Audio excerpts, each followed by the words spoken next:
Hello friends, स्वागत है आप सभी लोगों का हमारे यूट्यूब चैनल में। इसका नाम है आर्य कोचिंग सेंटर।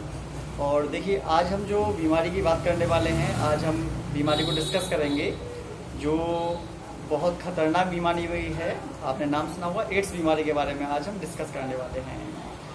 तो सबसे पहले हम बता दें कि इसकी सबसे पहले जो खोज हुई थी वो यूएसए में हुई थी। अमेरिका में इसकी खोज की गई थी 1991 में।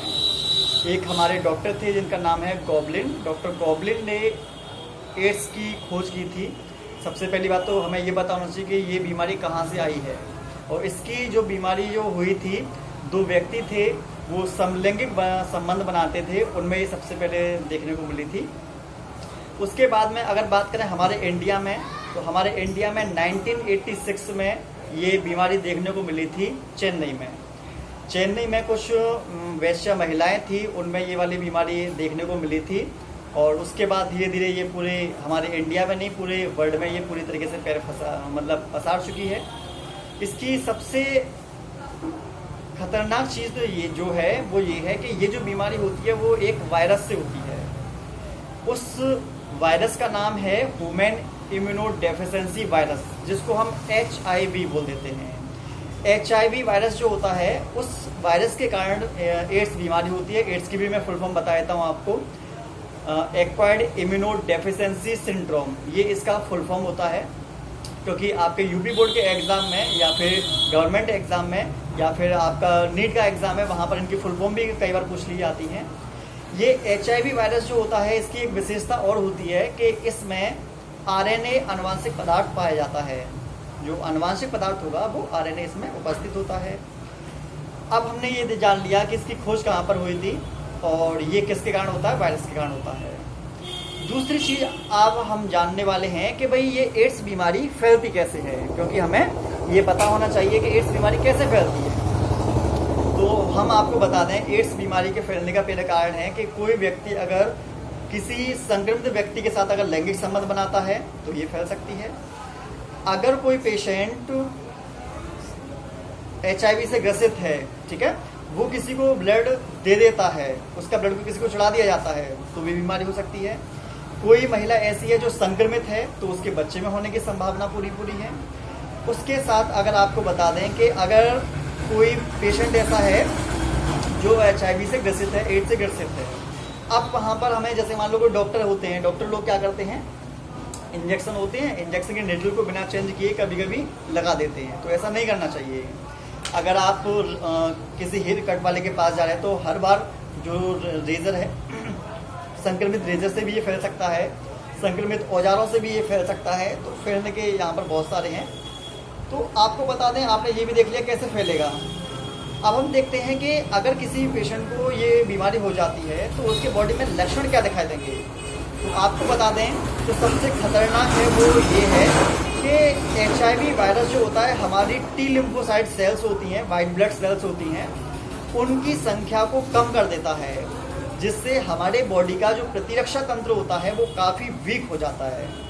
जब प्रतिरक्षा तंत्र कमज़ोर हो जाता है तो छोटी मोटी जितनी भी बीमारियां होती हैं वो हमारी बॉडी पर अटैक कर देती हैं और हमें जल्दी जल्दी बीमार करना शुरू कर देती हैं। उसके साथ दस्त लग जाते हैं बहुत से लोगों को, बुखार हल्का हल्का रहता है, शरीर का जो वजन है वो तेज़ी के साथ कम होता जाता है, खांसी आती जाती है, मुंह में या शरीर पर छाले पड़ जाते हैं, जो घाव होते हैं वो घाव जल्दी ठीक नहीं होते, और उसके साथ साथ में जो भी छोटी मोटी बीमारियां हैं वो जल्दी ठीक नहीं होती हैं। इसके ये विशेष लक्षण हैं। अब हम बात कर लेते हैं, हमने ये देख लिया खोज के कब हुई थी, कैसे फैलता है, कौन सा वायरस है, क्या लक्षण है। अब हम देख लेते हैं कि अगर किसी पेशेंट के, अगर हमें चेक कराना है कि भाई किसी को एड्स बीमारी है या नहीं, तो हमें कौन सा टेस्ट कराना चाहिए।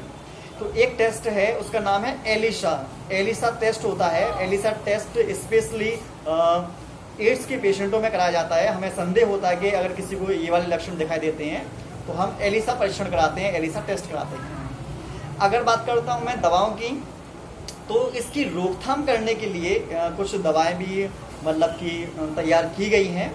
जैसे कि एक नाम है सुरामिन काफ़ी अच्छी मानी जाती है। जाइडोबुडाइन एक टैबलेट है, वो टैबलेट भी इसमें यूज़ की जाती है। और एजोडोबुडाइन एक टैबलेट होती है, उस टैबलेट का यूज भी एड्स के पेशेंटों में भी किया जाता है। ठीक है, ये बीमारी आपको बता दें, जिसको हो चुकी है ख़त्म नहीं होगी। इन दवाओं के सहायता से आप क्या कर सकते हैं, उस बीमारी को रोक सकते हैं, ख़त्म नहीं कर सकते। ये अभी तक एक लाइलाज बीमारी है, आपको ये भी पता होना चाहिए। और इस बीमारी की विशेषता होती है कि ये लैंगिक संबंध बनाने से फैलती है, लेकिन लैंगिक संबंध बनाने से फैलेगी, लेकिन लैंगिक अंगों पर कोई भी प्रभाव ये नहीं डालती। ये वाली बात भी आप लोगों को पता होनी चाहिए। अगर आपको बताएं सबसे मेन चीज़, इस बीमारी का एक नाम और भी है, शायद आप लोगों को पता नहीं होगा। इस बीमारी को बोलते हैं डेथ वारंट। अगर किसी व्यक्ति को ये बीमारी हो जाती है तो ये माना जाता है कि वो व्यक्ति का डेथ वारंट कट चुका है, वो व्यक्ति जल्द ही मतलब कि जाने वाला है, ऐसा कुछ माना जाता है।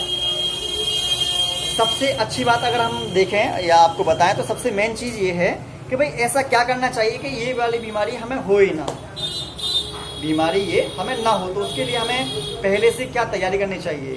तो देखिए, सबसे पहले किसी भी अनजान व्यक्ति के साथ लैंगिक संबंध ना बनाएं। कोई ऐसी महिला है जिसे आप नहीं जानते, उसके साथ आप सेक्स संबंध ना बनाएं। दूसरा, जब कभी भी सुई का प्रयोग किया जाए तो हर बार आपको नई सुई का प्रयोग करना है।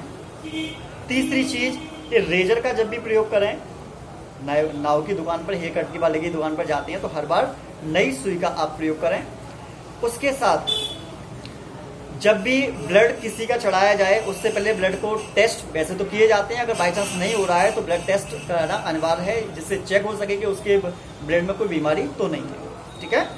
उसके साथ ये है कि देखो, आपको बता दें, वेश्यावृत्ति जो महिलाएं होती हैं उनके साथ जो संबंध नहीं बनाना चाहिए।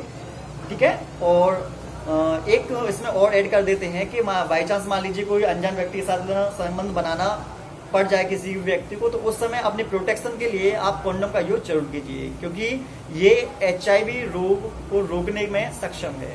ठीक है।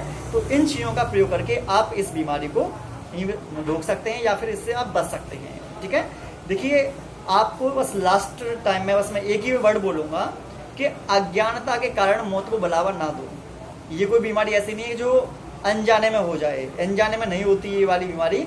ये मोस्टली जो बीमारी जो होती है, आप अगर इन चीज़ों का प्रयोग करते हैं, जो चीज़ें मैंने बताई हैं उनमें आप जागरूक रखते हैं, तो ये बीमारी आप लोगों को नहीं होगी। वैसे हम लोग यहाँ पर जो इंडिया की अगर पेशेंट की बात करूँ मैं, इंडिया की अगर बात करें तो यहाँ के जो लोग हैं वो बहुत अज्ञानता के पीछे भागते हैं, उनमें अज्ञानता बहुत है। लेकिन ऐसा नहीं होना चाहिए। आप पढ़े लिखे हैं, आप लोग सब चीज़ जानते हैं, तो भाई अज्ञानता के कारण आप मौत को बढ़ावा क्यों दे रहे हो। तो मेरा आप लोगों से यही मानना होगा कि जितनी भी चीज़ें मैंने आप लोगों को समझाई हैं, ये यूपी बोर्ड में काफ़ी बार पूछी जा चुकी हैं। एड्स से संबंधित बहुत सारे क्वेश्चन आते हैं, तो आप जवाब उसका दे सकते हैं।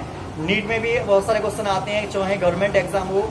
ये एड्स बीमारी वहाँ तक आती है। उसके साथ साथ मैं ये नहीं कह रहा कि भाई ये पेपर में आता है तो ही आप पढ़ें। मैं तो इसलिए भी कहता हूँ कि आप लोग को जागरूक भी बनना है, क्योंकि ये बीमारी जो होती है 18 से लेकर 26 साल तक के व्यक्तियों में सबसे ज़्यादा प्रभावी देखने को मिलती है। तो इस समय आप लोगों को जागरूक होना है और उसके साथ इन सभी चीज़ों जो मैंने चीज़ें समझाई हैं उनको देखना होगा, समझता होगा। ठीक है। नमस्कार।